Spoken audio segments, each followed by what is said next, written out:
A man bought 100 acres of ranch land for $1. $1. He thought he'd just found the deal of a lifetime. Then he pushed open the front door of the house standing on that land, and heard footsteps.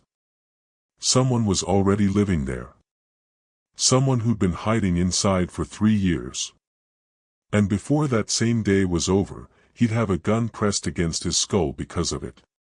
His name was Dalton Reeves. For 5 years he'd saved every dollar he could scrape together, chasing one dream, land of his own. No landlord, no boss, no noise. Just dirt, sky, and something finally, truly his.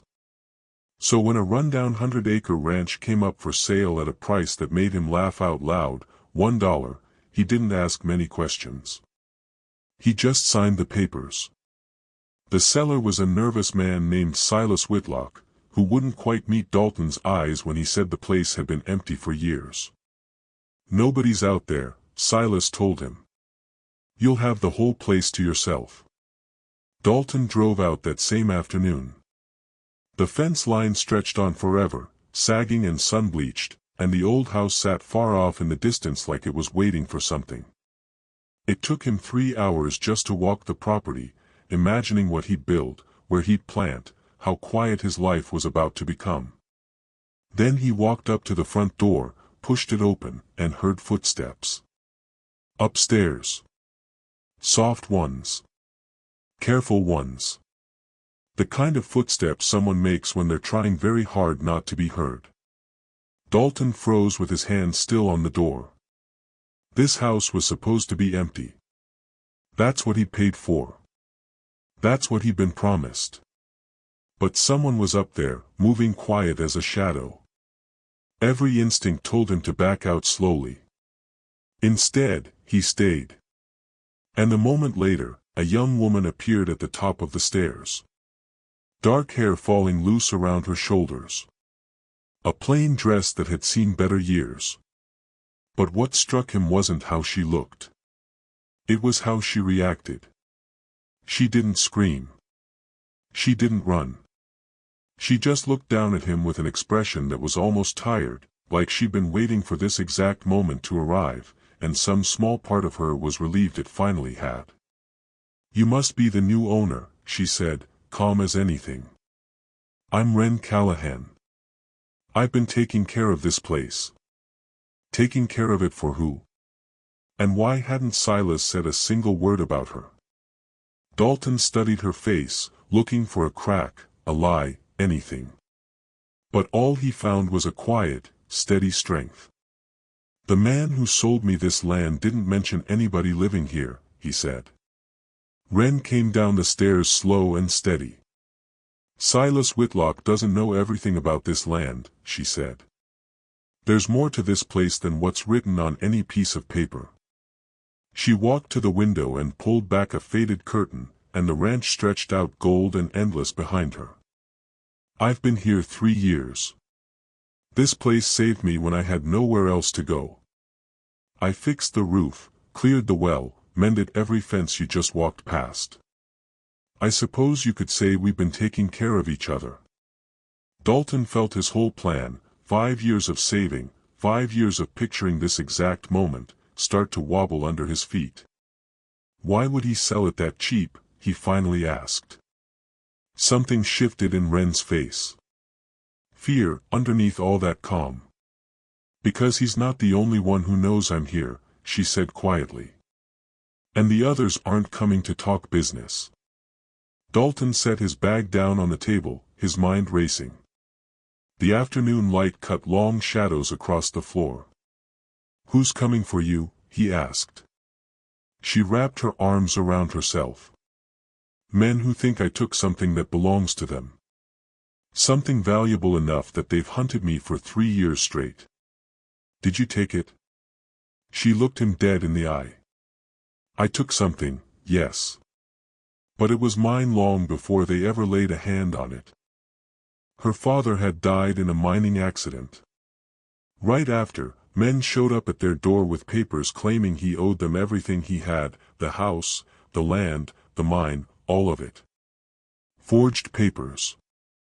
So before they could grab the last thing that mattered, Wren had taken the real deed and the original survey maps proving the claim was legally, rightfully hers. Documents that, if they ever reached a courthouse, would destroy the men chasing her. Getting them there alive, she said with a bitter little laugh, that's the hard part. That's when they both heard it. Hoofbeats, far off but getting closer. Wren rushed to the window, and Dalton joined her, watching 3 riders coming down the main trail. Is that them? Dalton asked. Wren shook her head slowly. No. But. She squinted, studying the riders. That's strange. They're moving too fast to just be passing through, but too slow to be in a hurry. Like they're searching for something. Dalton felt his stomach drop. I should go, Wren said suddenly, stepping back from the window. I've already dragged enough trouble onto this land. You don't deserve to get caught up in this. Where would you even go? Dalton asked. She hesitated. And in that pause, he understood. She had nowhere left to run. The riders kept coming. How long before the dangerous ones actually find you here? He asked. Wren looked back out toward the trail, then met his eyes. If those men are who I think they are, she said quietly, they already have. The riders pulled up about 50 yards from the house. Wren's whole body went tight. That's Cole Rourke, she whispered. He works for the Colton brothers. If he's here, it means they've finally found me. The 3 men spread out slow and deliberate, blocking every easy way out of the property. These weren't drifters. These were hunters, and they had just found what they'd been chasing for 3 years. What exactly did you take from them? Dalton asked. Wren knelt beside a loose floorboard near the fireplace and pried it open. Underneath was a leather pouch and a rolled bundle of papers. The deed to the richest gold claim in the whole territory, she said, unrolling one of the maps. And the survey showing exactly where the gold runs deepest. My father spent 10 years mapping every inch of those hills. The Colton brothers killed him for it, then found out he'd hidden the real papers before they could get their hands on them. Dalton looked down at the map. Not just a deed. A fortune. This is worth a fortune, he said. Enough to buy half the territory, Wren confirmed. And enough to make 3 men hunt 1 woman across 3 states. A sharp whistle cut through the air outside. Cole Rourke had gotten off his horse and was walking toward the house slow, one hand resting easy on his gun belt. Wren Callahan, he called out. We know you're in there. Let's settle this like civilized folks. Dalton's pulse kicked up. 3 years doing carpentry had given him steady hands, but nothing had prepared him for men like this. Still, one look at Wren's pale face told him he wasn't about to hand her over. There's a way out through the kitchen, down by the creek, she whispered fast. Slip out while they're watching the front. What about you? She gave him a sad little smile. I'm tired of running. Maybe it's time I face them. Dalton stared at her. She was giving up, ready to trade herself so a stranger could walk away clean. But as Cole's boots hit the porch steps, one after another like a countdown, something in Dalton hardened. No, he said, and stepped up to the window. This is my property now. And I don't remember inviting anybody onto it. Cole stopped at the bottom of the steps and looked up with a cold little smile. Dalton stepped out onto the porch so Cole could see him clear, his shadow stretching long across the boards, his heart hammering even as he kept his voice steady.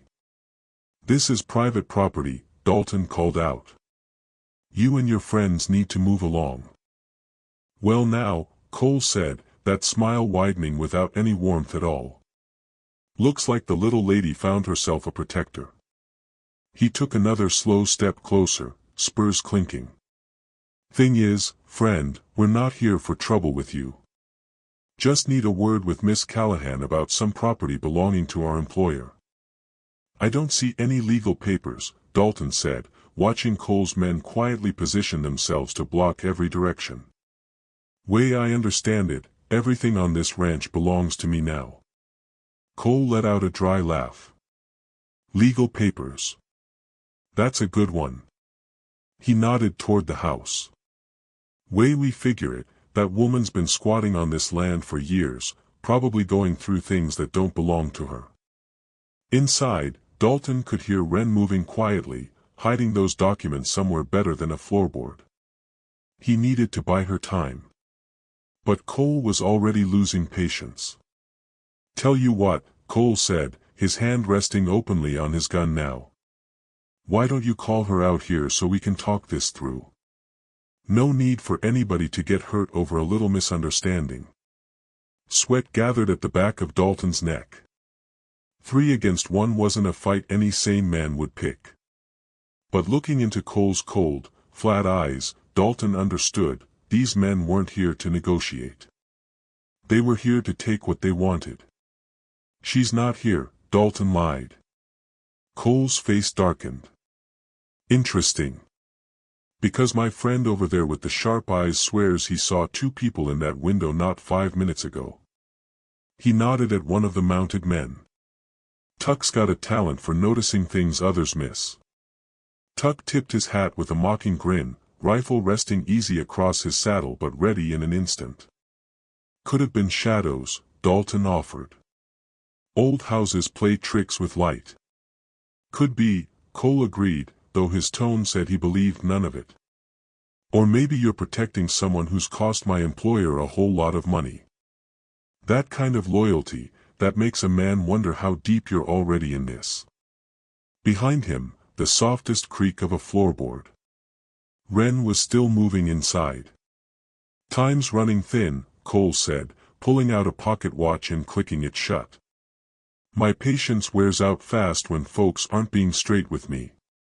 The silence stretched tight as a wire. Then the front door creaked open behind Dalton, and his heart dropped straight through the floor. Wren stepped out onto the porch, chin up despite the fear playing in her eyes. She'd changed into riding clothes, a small pack over her shoulder. Enough, she said firmly. This man has nothing to do with our business, Cole. Let's settle this between us. Cole's expression shifted to something close to satisfaction. Now that's the sensible approach. Step on down, Miss Callahan, and let's discuss terms. The terms are simple, Wren said, staying close to Dalton's side. You let him go, and I come with you. No violence. No threats. Just me, for his safety. Dalton turned to her. You don't have to do this. Yes, I do, she said softly. You've already done more than anyone had a right to expect. Cole clapped his hands together once, sharp in the still air. See how easy that was. Now. About those documents. What documents? Wren asked, her voice steady even as her hands shook slightly. The ones proving our employer's claim to the Callahan mine, Cole said. The papers your father hid before his little accident. My father died, Wren shot back, because your employer's mining practices were unsafe. There were no documents to hide. Cole's polite mask started slipping. Don't play games with me. We know you have them, and we know they're in that house. Only question is whether we take it apart board by board to find them. That's when a new sound rolled across the valley. More riders, coming hard and fast from the east. Cole spun toward the sound, hands snapping to his gun. A dust cloud rose in the distance. How many? He barked at Tuck. Tuck squinted into the distance. 4, maybe 5. Pushing their horses hard. Cole's jaw tightened. Change of plans. We're taking her now, before whoever that is decides to get involved. He turned to his men. Search the house. Tear it apart if you have to. Dalton stepped in front of the porch steps. You're not going anywhere near my house. Cole's gun cleared its holster faster than Dalton could track, and suddenly cold metal was pressed against his forehead. He could smell the gun oil off Cole's gloves. Last chance to be smart, Cole growled. Step aside, or I put you down right here. The approaching riders were close enough now to make out details, riding in tight formation, disciplined, purposeful. Cole Rourke, the lead rider, shouted, still 200 yards out but closing fast. Cole's eyes widened with something Dalton hadn't seen on his face until now. Real fear. Friends of yours? Wren asked, though her tone said she already knew. Sheriff Garrick, Cole muttered through gritted teeth. The riders thundered in, and Dalton could see the glint of a badge on the lead man's vest. But Cole's gun was still pressed against Dalton's skull, his finger tight on the trigger. Garrick pulled up his horse and his men fanned out in a wide half-circle. Drop your weapon, he called. Nobody has to die today. Maybe nobody does, Cole called back, pressing the barrel harder into Dalton's forehead. Depends on whether you let justice run its course, Sheriff. Justice? Garrick laughed, no humor in it. Is that what you call chasing down an innocent woman across 3 states? She's a thief harboring stolen property, Cole snapped. We're here to recover what belongs to our employer. Your employer being the Colton brothers, Garrick said flatly. I've seen plenty of their version of justice. I know exactly what it looks like. The air went tight as a drawn bowstring. Cole's men were outnumbered now, but they still had the upper hand, a gun to an innocent man's head. Here's what's going to happen, Cole announced. Miss Callahan and I are going to have a private word about those documents. Anyone who interferes watches this man pay for it. Garrick raised a hand, holding his deputies back. Cole, Garrick said, careful and even, you're making a mistake. The Colton brothers don't own this territory, and they sure don't own me. Maybe not, Cole said, eyes still locked on the sheriff. But they own enough judges and politicians to make your life real difficult if you keep interfering. Wren stepped forward slightly, pulling Cole's attention. Stop this, she said. You want the documents? Fine. They're under the loose floorboard by the fireplace, wrapped in oiled cloth. Dalton's stomach sank. She was handing over the only thing keeping her safe, throwing away 3 years of hiding, just to save a man she'd met that same afternoon. Cole's eyes lit up, but the gun stayed exactly where it was. Tuck, go get them. And be careful. Miss Callahan's proven she's clever about hiding things. Tuck swung down off his horse and started toward the porch, until Sheriff Garrick's voice stopped him cold. I wouldn't do that, Garrick said. I've got a warrant right here for Cole Rourke's arrest. Murder, robbery, conspiracy. Anyone who helps him now is looking at being an accessory. Tuck froze on the bottom step. You didn't say nothing about murder charges, Cole. Shut up and get the papers, Cole snarled, panic cracking through his voice now. The murder of Ezra Callahan, Garrick continued, his voice carrying clean across the yard. Wren's father. Turns out we found a witness who saw you and the Colton brothers rig that mine collapse yourselves. Man's been hiding in fear for 3 years. Finally decided to come forward. The words hit like a thunderclap. Wren's hand flew to her mouth. Someone saw what happened to my father. Old Amos Riley, Garrick confirmed. He was working a claim upstream and watched you and 2 other men tamper with the support beams. Says you knew exactly when Ezra would be making his afternoon check. Cole's face went pale, though his grip on the gun didn't waver. That old drunk's word won't hold up in any court. Maybe not alone, Garrick said. But paired with the documents Miss Callahan's been protecting, proving her father's claim was legitimate all along, it's more than enough to hang all three of you." Dalton felt the gun barrel tremble slightly against his skin. Cole was realizing, in real time, that killing a witness wasn't going to fix anything anymore. "Tuck," Cole barked. "Get the papers. Now." But Tuck was already backing away, hands raised. "Sorry, Cole. I didn't sign up for a hanging offense. I'm done."